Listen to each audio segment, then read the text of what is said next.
வணக்கம் நண்பர்களே, இது வேலை மற்றும் காலம் எஃபிஷியன்சி மெத்தட் 3% கொடுக்குறப்ப இந்த கேள்வி பார்த்தீங்கன்னா ரிப்பீட்டடாக டிஎன்பிஎஸ்சி ஆகட்டும், குரூப் 1 ஆகட்டும், குரூப் 2 ஆகட்டும், அப்புறம் குரூப் 4 ஆகட்டும், எல்லாத்துலேயும் ரிப்பீட்டடாக கேட்டுட்டு வர கேள்வி. ஸோ இந்த மாதிரி கேள்விகள் கேட்கும் பொழுது நம்ம கன்ஃபியூஸில் உட்காந்துருவோம். ஸோ அதுக்காக தான் இந்த மெத்தட் நான் கொடுக்குறேன். இந்த வீடியோவை புதிதாக பார்க்கக்கூடிய தோழர்கள் தொழில் அனைவருக்கும் ஒரே ஒரு வேண்டுகோள், சப்ஸ்கிரைப் பண்ணிவிட்டு பாருங்கள். நான் உங்களுக்கு பிடிஎஃப்ஸ், அதாவது பிடிஎஃப் உங்களுக்கு தரத்துக்கான டெஸ்ட் பிடிஎஃப்ஸ் ரெடியாக இருக்குது. ஆனால் எனக்கு ஷேர்ஸும் என்னோடய வீடியோஸ் ஷேர்ஸ் உங்களுக்கு நீங்கள் பண்ணணும் ஃப்ரெண்ட்ஸ்க்கு. எனக்கு வியூஸ் மினிமம் வியூஸ் வந்தால் தான் என்னால் அடுத்தடுத்த டெஸ்ட்டுகள் உங்களுக்கு நான் தர முடியும். நீங்கள் நிறைய பேருக்கு டெஸ்ட்டு கேட்டிருந்தீங்க, எனக்கு ஷேர் சப்ஸ்கிரைப்ஸ் வந்தால் தான் உங்களுக்கு வீடியோஸோட பார்வையாளர்கள் நிறைய பேர் வரணும்.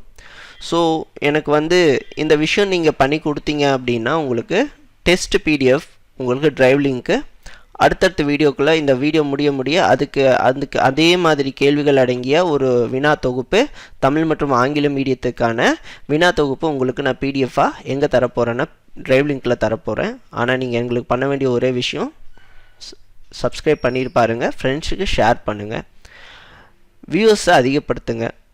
வியூஸ் பார்த்தா தான் அடுத்த வீடியோஸு உங்களுக்கு என்னால் ப்ரொவைட் பண்ண முடியும். சரி, இது ரொம்ப இம்பார்ட்டன்ட் டாபிக்ங்கிறதுனால கண்டிப்பாக ஸ்கிப் பண்ணாமல் பாருங்கள். ஸ்கிப் பண்ணிங்கன்னா ஏன்னா நான் இது போர்ட் டீச்சிங் மாதிரி இருக்கும். நான் எழுதி அழிச்சு தான் போட போகிறேன். ஸோ போர்ட் டீச்சிங் அப்படின்னும் போது நீங்கள் ஸ்கிப் பண்ணிவிட்டு பார்த்தீங்கன்னா நான் அந்த இடத்துல சொல்ல வேண்டிய விஷயத்த ஒரு பக்கம் எழுதிட்டு திரும்ப அழிச்சிருவேன். அது உங்களுக்கு தெரியாமல் போயிடும். அதனால் 1% கூட ஸ்கிப் பண்ணாமல் பொறுமையாக நிதானமாக பார்த்தீங்கன்னா மட்டும்தான் உங்களுக்கு இந்த எஃபிஷியன்சி மெத்தட் புரியும். கண்டிப்பாக இதை பார்த்தீங்கன்னா உங்களுக்கு இதில் கேட்கக்கூடிய 2 கொஷின் கண்டிப்பாக 2 out of 2 போட்டுட்டு போயிட்டே இருக்கலாம். சரிங்களா? இப்போ கிளாஸுக்கு போகலாம். சரி, கேள்வி என்ன? A can complete the piece of work in 8 days. B alone in 12 days. C alone in 24 days. Find the number of days. If they are all work together. இதுதான் தரவு பார்த்தீங்கன்னா உங்களுக்கு கொடுத்துட்டேன். A மட்டும் தனியாக ஒரு வேலை செய்யும்போது 8 நாட்கள், B 12 நாட்கள், C 24 நாட்கள். மொத்தம் இதில் 4 கேள்விகள் இருக்குது. ஏன்னா இந்த சேம் தான், இந்த 4 கேள்விகள் ரிப்பீட்டடாக கேட்பாங்க. இந்த 4 கேள்வி ஏதோ ஒரு கேள்வி தான் உங்களுக்கு வரும். ஸோ ஏ மற்றும் ஒரு நாட்கள் ஒரு வேலையை எத்தனை நாட்களில் முடிக்கிறாங்க? 8 நாட்களில் முடிக்கிறாங்க. பி ஆனவர் 12 நாட்களில் முடிக்கிறாங்க. சி ஆனவர் 20 நாட்களில் தனியாக முடிக்கிறாங்க. ஸோ அடுத்தடுத்து வரும் பொழுது என்ன செய்வாங்கன்னா, இந்த 4 கேள்விகளில் ஏதோ ஒரு கேள்வி தான் நம்ம எக்ஸாமில் கேட்பாங்க. ஸோ ஒரு கேள்விக்கு இத்தனை கேள்விகள் பாசிபிள் இருக்குது அப்படிங்கிறதுக்காக நான் கொடுத்துருக்கேன். இந்த ஒரு வீடியோ பார்த்தீங்கன்னா போதும், உங்களுக்கு ஜாயிண்டிங் லிவிங் கம்ப்ளீட்டாக கவர் ஆகிடும். சரி, ஃபஸ்ட்டு கேள்வி என்னன்னு ஃபஸ்ட்டு இந்த மாதிரி கேள்விக்கு எஃபிஷியன்சி மெத்தடுக்கு நீங்கள் தெரிஞ்சிக்க வேண்டிய விஷயம், எஃபிஷியன்சி அப்படின்னா அதுக்கான ஃபார்முலா ஞாபகம் வச்சுக்கோங்க. Work equal to efficiency multiply by time. எஃபிஷியன்சினா என்ன அர்த்தம்னா, ஏ அல்லது பி அல்லது சி இந்த 3 பேரும் செய்யக்கூடிய அவங்களுடைய ஒர்க்கோட திறன் அப்படின்னு சொல்லலாம். எஃபிஷியன்சினா திறன். இதுக்கு முன்னாடி நீங்கள் முதல்ல, ஏன்னா இந்த மாதிரி கேள்வி கேட்கும்போது எந்த கேள்வி கேட்டாலும் ஃபைண்ட் கேட்டாலும் நீங்கள் பேசிக்காக ஒரு 4 விஷயம் பண்ணணும். அந்த 4 விஷயத்தில் முதல் விஷயம் பார்த்தீங்கன்னா எஃபிஷியன்சி கண்டுபிடிக்கிறது, கால்குலேட் த எஃபிஷியன்சி. ஸோ கால்குலேட் த எஃபிஷியன்சி அப்படின்னு எப்படி சார் கால்குலேட் பண்ணுறது? எஃபிஷியன்சி திறனை எப்படி சார் கால்குலேட் பண்ணுறது? ஏன்னா இந்த திறன் தான் ரொம்ப இம்பார்ட்டன்ட். இந்த திறனை வச்சு தான் எல்லா விஷயத்தையும் நம்ம பண்ண போகிறோம். ஸோ நம்ம என்ன செய்யணும்னா, ஏ தனியாக எழுதிக்கணும். ஏ ஒரு நாளில், அதாவது அவங்க வேலை செய்யக்கூடிய நாட்கள் 8, பி ஆனது 12, சி ஆனது 24.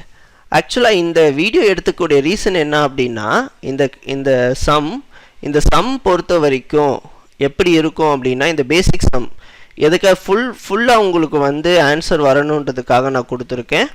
ஸோ நான் என்ன செய்ய போகிறேன்னா முடிச்சிட்டேன். இப்போ இந்த 3 நாட்களுக்கும் எல்சிஎம் எடுத்துருவோங்களா? ஃபஸ்ட்டு எல்சிஎம் எடுக்கணும்.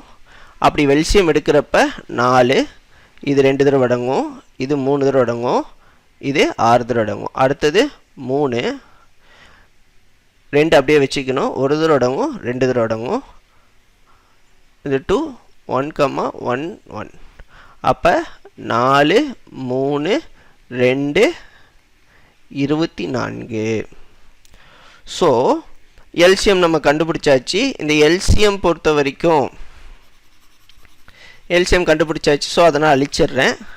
ஸோ எல்சிஎம் கண்டுபிடிச்சிட்டேன். நான் என்ன செய்ய போகிறேன்னா எல்சிஎம் வந்து எவ்வளவு 24.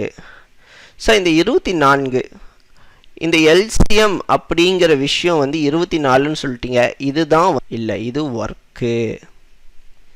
அதாவது ஏ மற்றும் பி மற்றும் சி 3 பேரோட வேலையோட பங்கு பாட்டுன்னு சொல்லலாம். மொத்தம் 24 பகுதி வேலைகள் உள்ளது.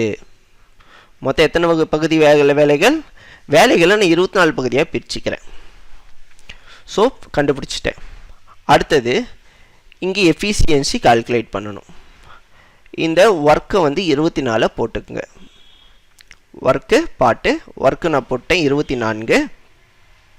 இப்படி போடும் பொழுது நான் என்ன செய்ய போகிறேன், இந்த எஃபிஷியன்சி எப்படி கால்குலேட் பண்ணுறது முன்னாடியே சொல்லிட்டேன். Work equal to E multiply by time. So எஃபிஷியன்சிக்கு ஃபார்முலா என்ன வரும் உங்களுக்கு, ஒர்க்கு பை டைம்.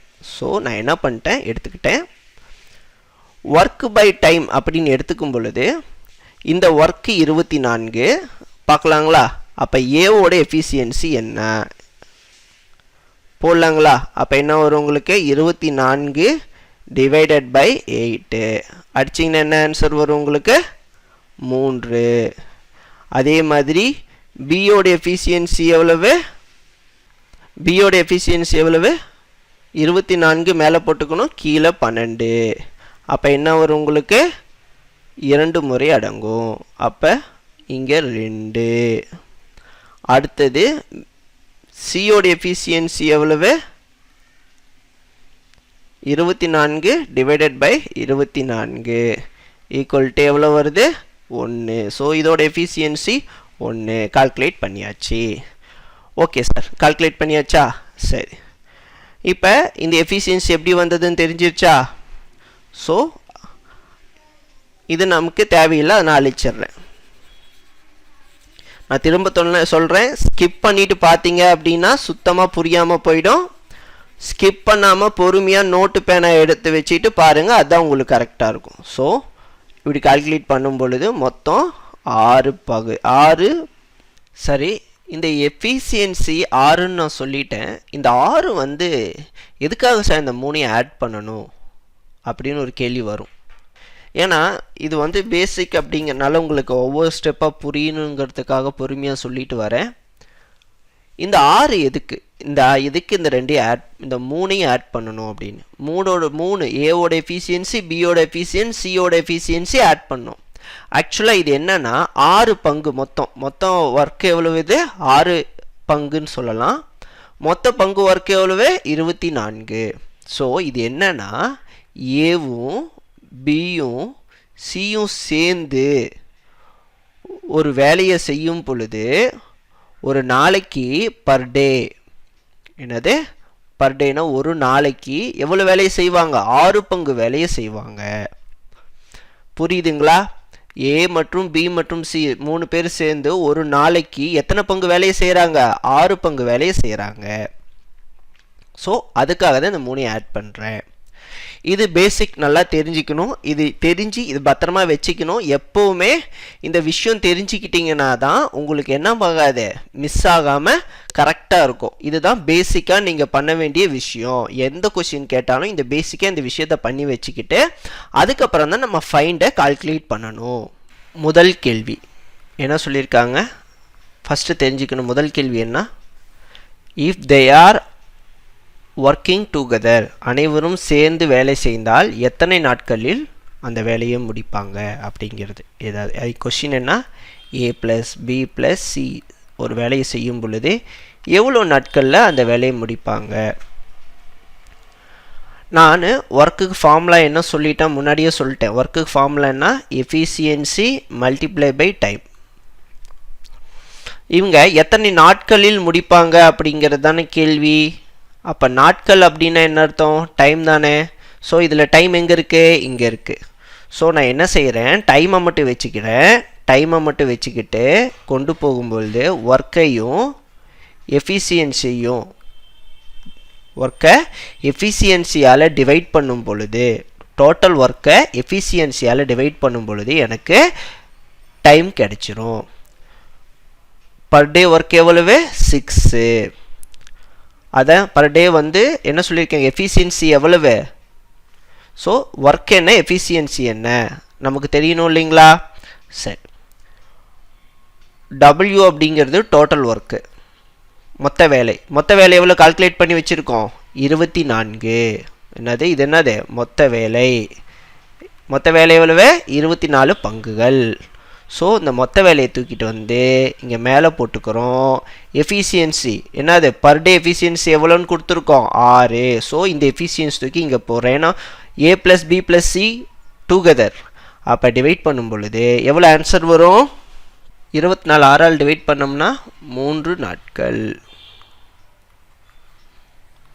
ஓகே, அப்போ A + B + C 3 பேரும் அந்த வேலையை செய்யும் பொழுது 3 நாட்களில் அந்த வேலையை முடிப்பாங்க. ஆன்சர் தெரிஞ்சிச்சா, ஃபஸ்ட்டு கேள்விக்கு 3 நாட்கள். ஓகே, சரி, அடுத்தது போவோம். அடுத்த கேள்வி, இரண்டாவது கேள்வி என்ன, A, B, C started the work after 2 days. A left the job. In how many days the remaining work will be done? A மற்றும் B மற்றும் C 3 பேரும் சேர்ந்து ஒரு வேலையை செய்கிறாங்க, ஸ்டார்ட் பண்ணிடுறாங்க, தொடங்குறாங்க. A மட்டும் என்ன செஞ்சிடறாங்க, அந்த வேலையை 2 நாட்களில் விட்டுட்டு போயிடுறாரு. மீதி இருக்க வேலையை B மற்றும் C சேர்ந்து செய்வாங்க. அந்த B மற்றும் C சேர்ந்து செய்யக்கூடிய வேலைகளோட எண்ணிக்கை எவ்வளவு, ரிமைனிங் ஒர்க்கு. நல்லா ஞாபகம் வச்சுக்கோங்க, இங்கே இந்த வார்த்தைக்கு கண்டிப்பாக மீதமுள்ள பணி B மற்றும் C சேர்ந்து செய்யும் பொழுது எவ்வாறு முழுமை பெறும் அப்படிங்கிறது தான் கேள்வி. ஸோ ஸ்டார்ட் பண்ணுறது எப்போ, அதுக்கு நீங்கள் என்ன செய்யணும்னா, முதல்ல ஸ்டார்ட் பண்ணுறது இப்போ வந்து ஒரு டேப்லெட் காலம் மாதிரி போட்டுக்குவோம். ஃபஸ்ட்டு ஸ்டார்ட் பண்ணுறாங்க, ஏன்னா A + B + C 3 பேர் சேர்ந்து ஸ்டார்ட் பண்ணுறாங்க. என்ன செய்யணும் அப்படின்னா இந்த மாதிரி எழுதிக்கணும்.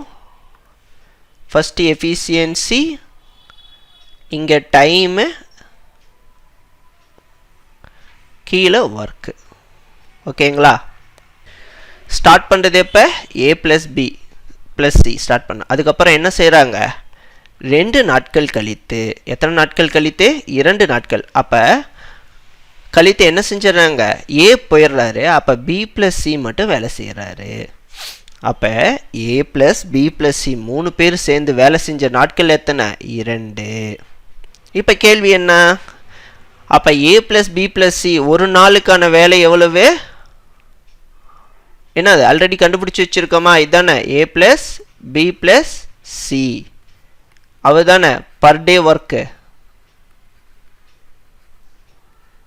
ஆமாம் தானே, கால்குலேட் பண்ணி வச்சுருக்கோம்ல பர் டே ஒர்க். இது புரியலன்னா திரும்ப முன்னாடி பார்த்தீங்கன்னா தான் புரியும், ஸ்கிப் பண்ணிங்கன்னா புரியாது. ஸோ ஒர்க்கு எஃபிஷியன்சி எவ்வளவு, 6 நாட்கள். A + B + C சேர்ந்து செய்யக்கூடிய எஃபிஷியன்சி ஒரு நாளைக்கான வேலை 6. அப்போ ஒர்க்குக்கு ஃபார்முலா என்ன, ஒர்க் = எஃபிஷியன்சி × டைம் போட்டுடலாங்களா. அப்போ என்ன செய்யணும், 6 × 12.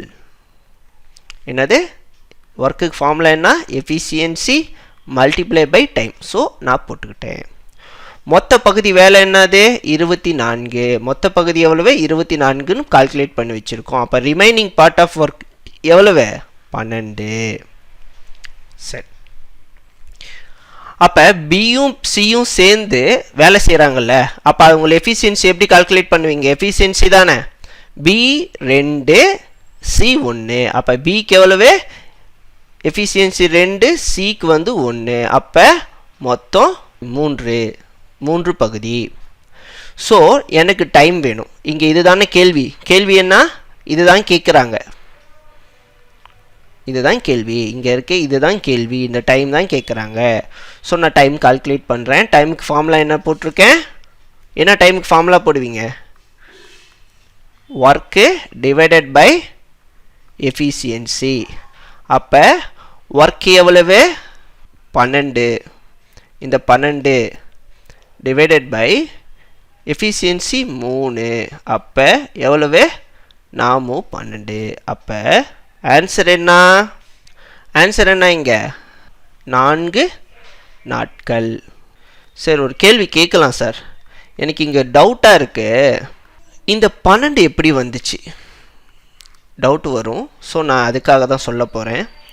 இந்த 12 எப்படி வருதுன்னா, மொத்த பங்கு வேலைகள் 24. ஏ ப்ளஸ் பி ப்ளஸ் சி 3 பேரும் சேர்ந்து 2 நாட்களில் செய்யக்கூடிய வேலையோட பங்கு எவ்வளவு? 12 பங்கு. ஆமாங்களா? ஸோ 24லேருந்து இந்த 12 பங்கு வேலையை கழிச்சோம்னா நமக்கு என்ன ஆன்சர் வரும்? உங்களுக்கு 12 பங்கு வேலை கிடைக்கும். இந்த 12 பங்கு வேலை தான் இந்த 12. புரியுதுங்களா? சரி, ஆன்சர் எத்தனை உங்களுக்கு? ஆன்சர் என்ன உங்களுக்கு? 4 நாட்கள்னு சொல்லிட்டேன். இப்போ வந்து ரிமைனிங் ஒர்க்குன்னு கொடுத்துட்டாங்க. இதே டோட்டல் ஒர்க்குன்னு ஒரு கொஷின் கேட்குறாங்கன்னு வச்சுக்குவோம். என்னது? வேறு கலரில் எழுதுகிறேன், அப்போ தான் உங்களுக்கு தெரியும். இந்த சைடு, அதாவது இந்த கொஷின் கீழே எழுது டோட்டல் ஒர்க்கு கேட்குறாங்க சார். என்னது? Total work. நான் எப்படி சார் கால்குலேட் பண்ணுறது? டோட்டல் ஒர்க் எப்படி சார் கால்குலேட் பண்ணுறதுன்னு சொல்கிறேன். ஸோ இந்த 2, அதாவது total work A plus B plus C, அடுத்தது பி ப்ளஸ் சி, இவங்க 2 பேர் சேர்ந்து செய்த நாட்கள். இதுக்கு வந்து நம்ம ஆல்ரெடி 2 அவங்களே கொடுத்துட்டாங்க. நாம் கால்குலேட் பண்ணது 4. மொத்தம் 6 நாட்களில் வேலையை முடிச்சிருக்காங்க. புரியுதுங்களா? மொத்த வேலை ஏ ப்ளஸ், அதாவது total how many days the remaining ஒர்க்குக்கு பதிலாக total work will be done அப்படின்னு கேள்வி கேட்டாங்கன்னா ரிமைனிங்கவும் நம்ம என்ன செஞ்சிட்டோம்? 4 நாட்கள்னு கால்குலேட் பண்ணிட்டோம். அதே டோட்டல் ஒர்க், என்னது டோட்டல் ஒர்க் அப்படின்னு கேட்டாங்கன்னா நீங்கள் என்ன செஞ்சிடணும்? இந்த வேல்யூவையும் நம்ம கண்டுபிடிச்ச வேல்யூவும் ஆட் பண்ணி போடணும். அப்போ 6 நாட்கள். புரியுதுங்களா? ஆன்சர் உங்களுக்கு புரிஞ்சிருக்கும் நான் நம்புகிறேன். அடுத்த கேள்வி, இது செகண்ட் பார்ட்டா? தேர்ட் பார்ட்டுக்கு போகலாம். இதை எழுதிக்குவோம். A plus B plus C per day work part 6 பங்கு வேலை. சரிங்களா? ஓகே. அடுத்த 3வது கேள்வி. ஃபஸ்ட்டு என்ன செஞ்சிடறாரு? இந்த கேள்வியோட நேச்சர் ஃபஸ்ட்டு பார்த்துக்கலாம். ஏ தனியாக வேலையை தொடங்குறாரு.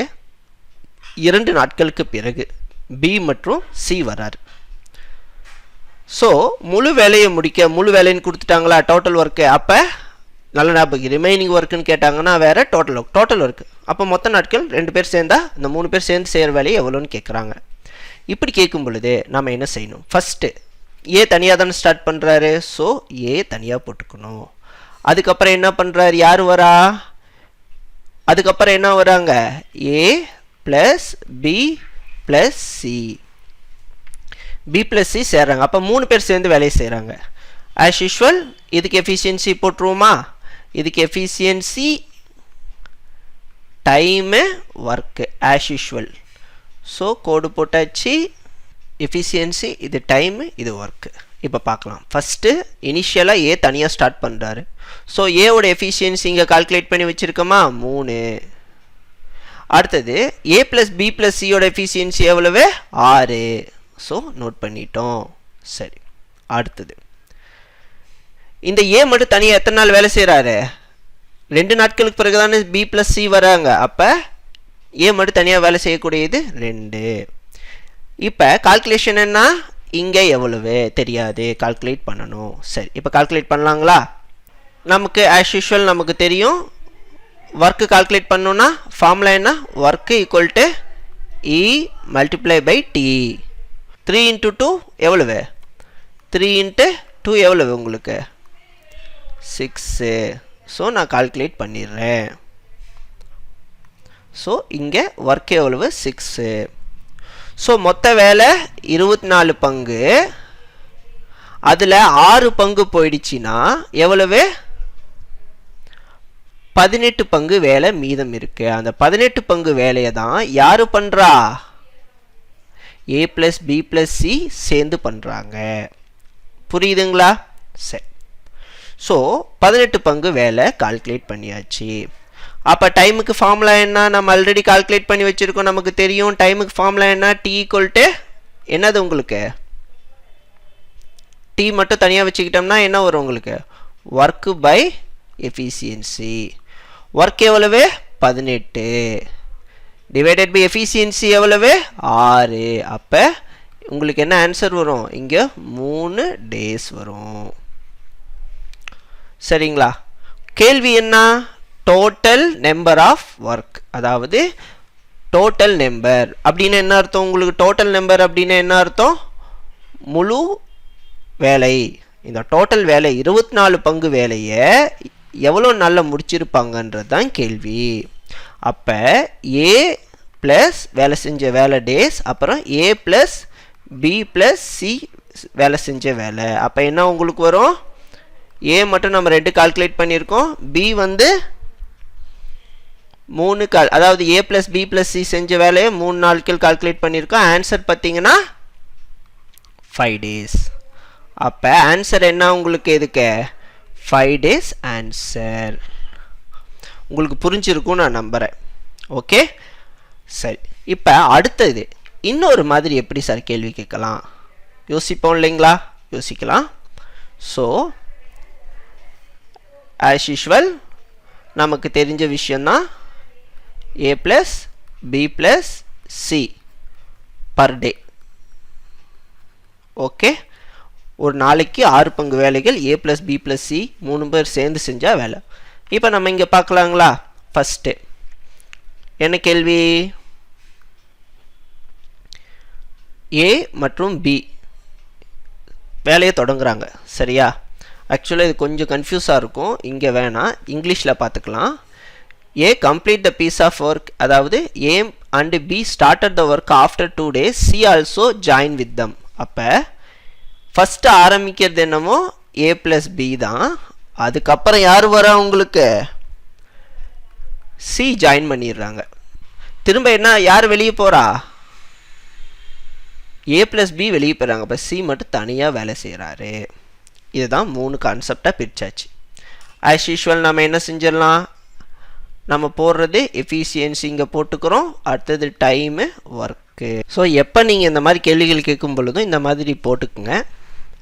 எஃபிஷியன்சி, ஏவோட எஃபிஷியன்சி ஆல்ரெடி கால்குலேட் பண்ணி வச்சுருக்கோம் 3, பியோட எஃபிஷியன்சி 2. ஸோ 3 + 2 எவ்வளவு? 5. அடுத்து A ப்ளஸ் B ப்ளஸ் சியோட எஃபிஷியன்சி 6 நம்ம ஆல்ரெடி கால்குலேட் பண்ணி வச்சுருக்கோம் பர் டே. அடுத்து சியோட எஃபிஷியன்சி 1 போட்டிருக்கோமா? சரி, டன். டைம், டைம் எப்படி சார் நான் கால்குலேட் பண்ணுறது? ரொம்ப யோசிக்கவே வேணாம், ஆல்ரெடி கிவன் தான். A ப்ளஸ் B 2 பேர் ஸ்டார்ட் பண்ணிடுறாங்க வேலையை. அதுக்கப்புறம் எத்தனை நாள் கழிச்சு B C வராங்க? 2 நாட்கள் கழித்து வராங்க. அதான கேள்வி. ஸோ 2 நாட்கள் கழிச்சு C ஆனது வராங்க அப்படின்னா அப்போ A ப்ளஸ் B எத்தனை நாள் வேலை செஞ்சுருக்காங்க? 2 நாள் வேலை செஞ்சுருக்காங்க. அடுத்தது A plus B plus C வேலை செஞ்சிட்ருக்காங்க. அப்போ 2 நாட்கள் கழித்து A ப்ளஸ் B ஆனவர் வெளியேறிடுறாங்க. என்னது? A ப்ளஸ் B ஆனவர் வெளியேறிடுறாங்க. ஸோ A ப்ளஸ் B வெளியேறிட்டாங்க அப்படின்னா அப்போ A plus B plus C எத்தனை நாள் வேலை செஞ்சுருக்காங்க? 2 நாட்கள் வேலை செஞ்சுருக்காங்க. C மட்டும் தனியாக எவ்வளோ வேலை செஞ்சுருக்காங்க நமக்கு தெரியாது. ஸோ அதை அப்படியே வச்சுக்கலாம். இந்த ஒர்க்குக்கு ஃபார்முலா என்ன உங்களுக்கு? E multiply by T, efficiency multiply by time. Efficiency எவ்வளவு? 5 கால்குலேட் பண்ணியாச்சு. டைம் எவ்வளவு? 2. அப்போ 10. இங்கே 12. 6 × 2, அதாவது 6 மல்டிப்ளை பை 2 12.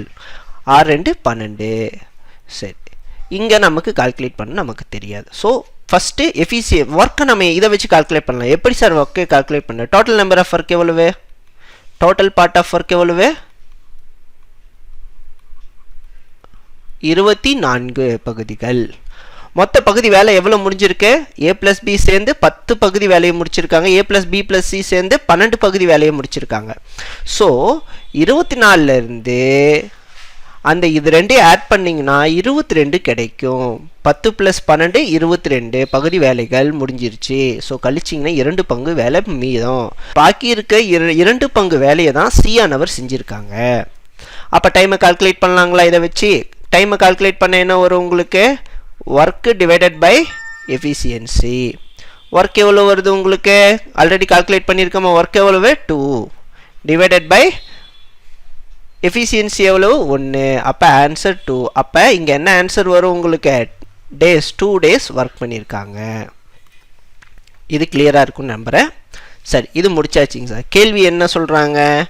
மொத்த வேலை, மொத்த நேரம், டோட்டல் டைம் டேக்கன். அப்போ என்ன அர்த்தம்? A + B செஞ்ச வேலையும் A + B + C செஞ்ச வேலையும் C மட்டும் தனியாக செஞ்ச வேலை, இந்த 3 விஷயமும் யார் யார் எத்தனை நாள் வேலை செஞ்சுருக்காங்களோ அத்தனை வேலையும் சேர்த்தோம்னா தான் நமக்கு என்ன கிடைக்கும்? உங்களுக்கு மொத்த வேலை கிடைக்கும். அப்போ என்னது உங்களுக்கு மொத்த வேலைக்கான ஃபார்முலா என்ன? இங்கே எழுதியிருக்கேன் பாருங்கள், எழுதுகிறேன் பாருங்கள். மொத்த வேலை. ஸோ மொத்த வேலை எவ்வளவு? 2 + 2 + 2 மொத்தம் 6 நாட்கள். மொத்த வேலை எத்தனை? 6 நாட்களில் இந்த வேலையை முடிக்கிறாங்க. 6 daysல இந்த ஒர்க்கை கம்ப்ளீட் பண்ணுறாங்க. இது உங்களுக்கு கிளியராக இருக்கும்னு நான் நம்புகிறேன். இந்த 2 + 2 + 2 என்னது? இந்த 2 இந்த 2 இந்த 2. So ஆன்சரானது 6 days. ஓகே நண்பர்களே, இந்த பகுதி ரொம்ப இம்பார்ட்டன்ட் அப்படிங்கிறனால ஸ்கிப் பண்ணாமல் பாருங்கன்னு சொல்லிட்டேன். அதோடு சேர்த்து இந்த வீடியோஸை நண்பர்களுக்கு ஷேர் பண்ணுங்கள். எனக்கு சப்ஸ்கிரிப்ஷனும் வியூஸும் அதிகமாக வர வர உங்களுக்கு டெஸ்ட்டு, ஃப்ரீ டெஸ்ட்டு உங்களுக்கு கண்டக்ட் பண்ணுறேன். பிடிஎஃப் டிரைவ் லிங்க் கொடுக்கப்படும். ஸோ எனக்கு நீங்கள் பண்ண வேண்டியது என்னோடய வீடியோஸை உங்கள் ஃப்ரெண்ட்ஸுக்கு எடுத்துக்கொண்டு போகிறது மட்டும்தான். நிறைய பேருக்கு ஷேர் பண்ணுங்கள். எனக்கு சப்ஸ்கிரைப் இன்க்ரீஸ் பண்ணி கொடுங்க. உங்களுக்கு தேவையான விஷயமெல்லாம் நான் தானாக பண்ணித்தரேன். நன்றி, வணக்கம்.